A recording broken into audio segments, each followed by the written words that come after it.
need to make a confession at the outset here. A little over 20 years ago, I did something that I regret, something that I'm not particularly proud of, something that in many ways I wish no one would ever know, but that here I feel kind of obliged to reveal. In the late 1980s, in a moment of youthful indiscretion, I went to law school. Now, in America, law is a professional degree. You get your university degree, then you go on to law school. And when I got to law school, I didn't do very well. To put it mildly, I didn't do very well. I, in fact, graduated in the part of my law school class that made the top 90% possible. Thank you. I never practiced law a day in my life. I pretty much wasn't allowed to. But today, against my better judgment, against the advice of my own wife, I want to try to dust off some of those legal skills, what's left of those legal skills. I don't want to tell you a story. I want to make a case. I want to make a hard-headed, evidence-based, dare I say lawyerly case for rethinking how we run our businesses. So, ladies and gentlemen of the jury, take a look at this. This is called the candle problem. Some of you might have seen this before. It was created in 1945 by a psychologist named Carl Duncker. Carl Duncker has created this experiment that's used in a whole variety of experiments in behavioral science. And here's how it works. Suppose I'm the experimenter. I bring you into a room. I give you a candle, some thumbtacks, and some matches. And I say to you, your job is to attach the candle to the wall so the wax doesn't drip onto the table. Now, what would you do? Many people begin trying to thumbtack the candle to the wall. Doesn't work. Some people, and I saw somebody kind of make the motion over here, some people have a great idea where they light the match, melt the side of the candle, try to adhere it to the wall. It's an awesome idea, doesn't work. And eventually, after 5 or 10 minutes, most people figure out the solution, which you can see here. The key is to overcome what's called functional fixedness. You look at that box and you see it only as a receptacle for the tacks, but it can also have this other function as a platform for the candle. The candle problem. Now, I want to tell you about an experiment using the candle problem done by a scientist named Sam Glucksberg, who's now at Princeton University in the US. This shows the power of incentives. Here's what he did. He gathered his participants and he said, I'm going to time you how quickly you can solve this problem. To one group, he said, I'm going to time you to establish norms, averages, for how long it typically takes someone to solve this sort of problem. To the second group, he offered rewards. He said, if you're in the top 25% of the fastest times, you get $5. If you're the fastest of everyone we're testing here today, you get $20. Okay, now this is several years ago, adjusted for inflation. It's a decent sum of money for a few minutes of work. Okay, it's a nice motivator. Question, how much faster did this group solve the problem? Answer, it took them on average 3.5 minutes longer. 3.5 minutes longer. Now this makes no sense, right? I mean, I'm an American, I believe in free markets, that's not how it's supposed to work, right? If you want people to perform better, you reward them, right?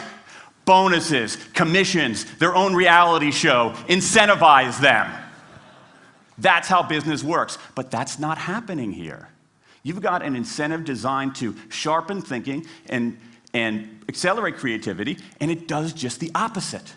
It dulls thinking and blocks creativity. And what's interesting about this experiment is that it's not an aberration. This has been replicated over and over and over again for nearly 40 years. These contingent motivators. If you do this, then you get that. Work in some circumstances, but for a lot of tasks, they actually either don't work or often they do harm. This is one of the most robust findings in social science and also one of the most ignored. I spent the last couple of years looking at the science of human motivation, particularly the dynamics of extrinsic motivators and intrinsic motivators. And I'm telling you, it's not even close. If you look at the science, there is a mismatch between what science knows and what business does. And what's alarming here is that our business operating system, think of the set of assumptions and protocols beneath our businesses, how we motivate people, how we apply our human resources.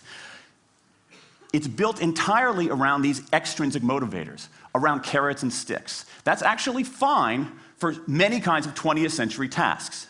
But for 21st century tasks, that mechanistic reward and punishment approach doesn't work, often doesn't work, and often does harm. Let me show you what I mean. So Glucksberg did another experiment similar to this, where he presented the problem in a slightly different way, like this up here.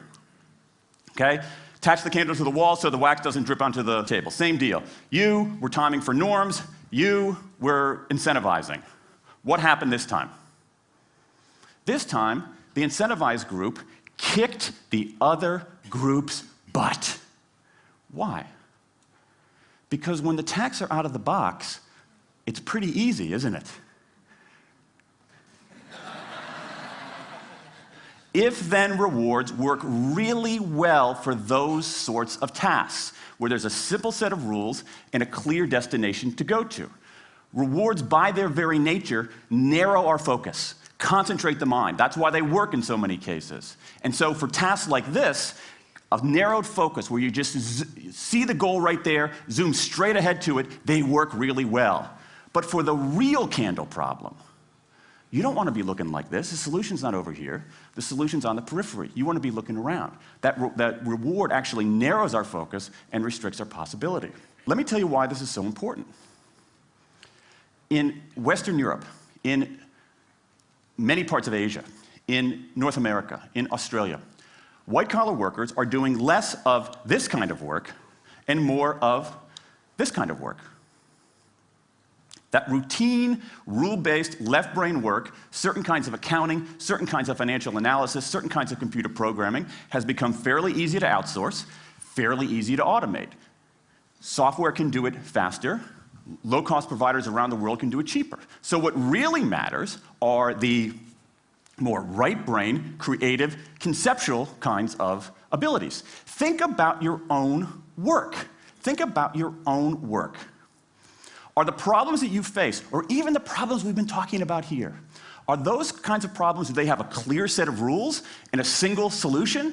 No. The rules are mystifying. The solution, if it exists at all, is surprising and non-obvious. Everybody in this room is dealing with their own version of the candle problem. And for candle problems of any kind, in any field, those if-then rewards, the things around which we've built so many of our businesses, don't work. Now, I mean, it makes me crazy. And this is not, here's the thing, this is not a feeling, okay? I'm a lawyer, I don't believe in feelings. This is not a philosophy. I'm an American, I don't believe in philosophy. This is a fact, or as we say in my hometown of Washington, D.C., a true fact. Let me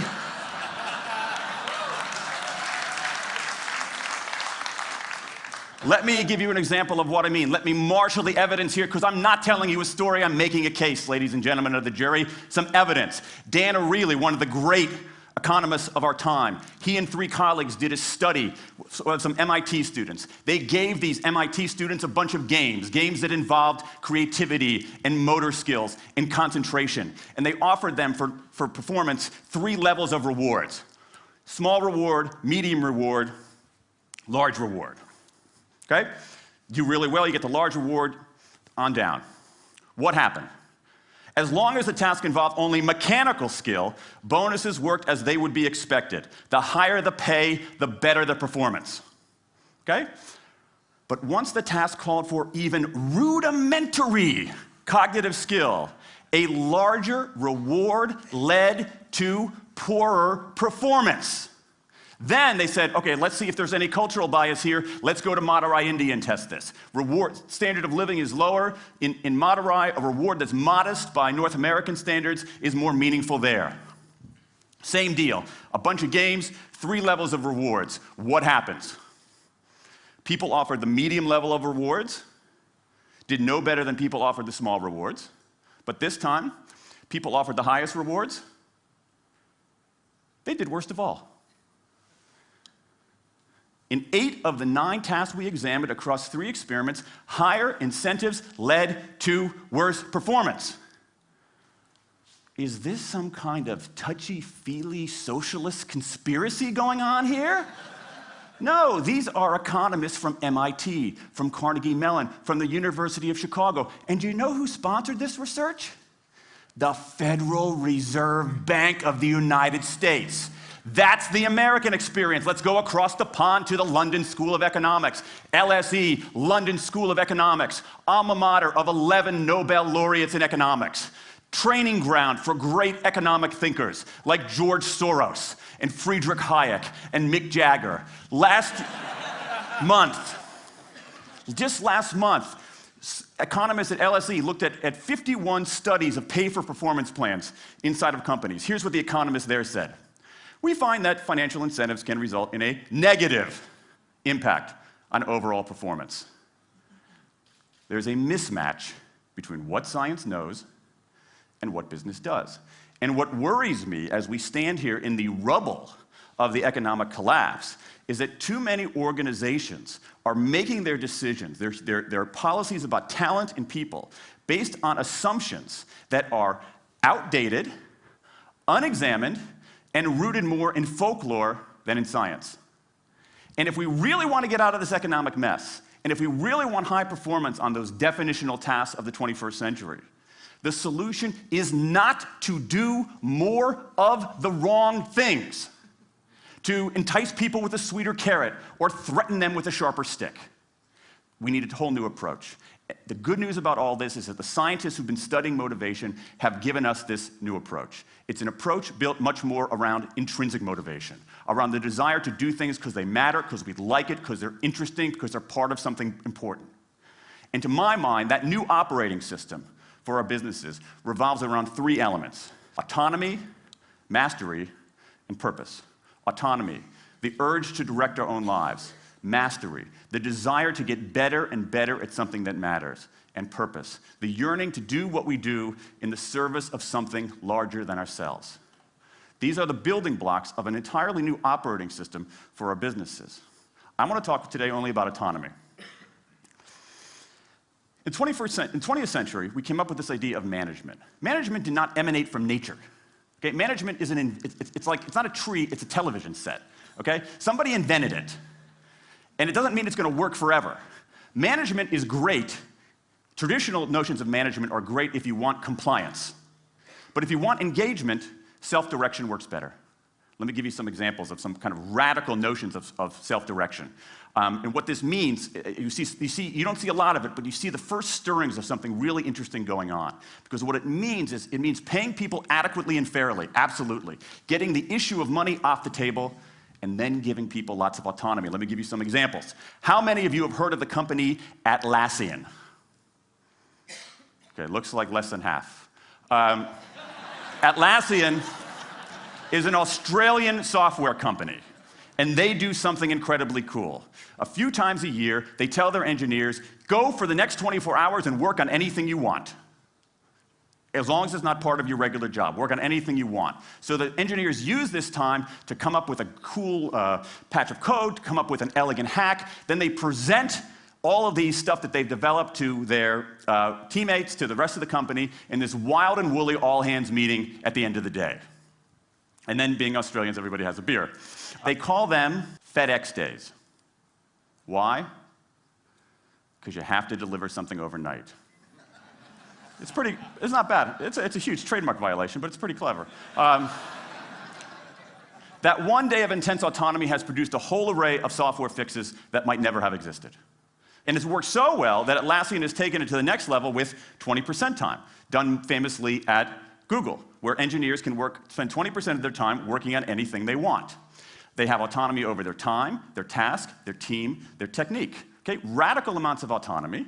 And at Google, as many of you know, about half of the new products in a typical year are birthed during that 20% time. Things like Gmail, Orchid, Google News. Let me give you an even more radical example of it. Something called the results-only work environment, the ROW, created by 2 American consultants in place at about a dozen companies around North America. In a ROW, people don't have schedules. They show up when they want. They don't have to be in the office at a certain time or any time. They just have to get their work done. How they do it, when they do it, where they do it, is totally up to them. Meetings in these kinds of environments are optional. What happens? Almost across the board. Productivity goes up, worker engagement goes up, worker satisfaction goes up, turnover goes down. Autonomy, mastery, and purpose. These are the building blocks of a new way of doing things. Now, some of you might look at this and say, that sounds nice, but it's utopian. And I say, nope. I have proof. In the mid-1990s, Microsoft started an encyclopedia called Encarta. They had deployed all the right incentives. All the right incentives. They paid professionals to write and edit thousands of articles. Well-compensated managers oversaw the whole thing to make sure it came in on budget and on time. A few years later, another encyclopedia got started. Different model, right? Do it for fun. No one gets paid a cent or a euro or a yen. Do it because you like to do it. Now, if you had, just 10 years ago, if you had gone to an economist anywhere and said, hey, I got these 2 different models for creating an encyclopedia. If they went head-to-head, who would win? 10 years ago, you could not have found a single sober economist anywhere on planet Earth who would have predicted the Wikipedia model. This is the titanic battle between these 2 approaches. This is the Ali Frazier of motivation, right? This is the thriller in Manila, all right? Intrinsic motivators versus extrinsic motivators. Autonomy, mastery, and purpose versus carrots and sticks. And who wins? Intrinsic motivation, autonomy, mastery, and purpose in a knockout. Let me wrap up. There's a mismatch between what science knows and what business does, and here's what science knows. 1, those 20th century rewards, those motivators we think are the natural part of business, do work, but only in a surprisingly narrow band of circumstances. 2, those if-then rewards often destroy creativity. 3, the secret to high performance isn't rewards and punishments, but that unseen intrinsic drive, the drive to do things for their own sake, the drive to do things because they matter. And here's the best part. Here's the best part. We already know this. The science confirms what we know in our hearts. So, if we repair this mismatch between what science knows and what business does, if we bring our motivation, notions of motivation, into the 21st century, if we get past this lazy, dangerous ideology of carrots and sticks, we can strengthen our businesses, we can solve a lot of those candle problems, and maybe, we can change the world. I rest my case.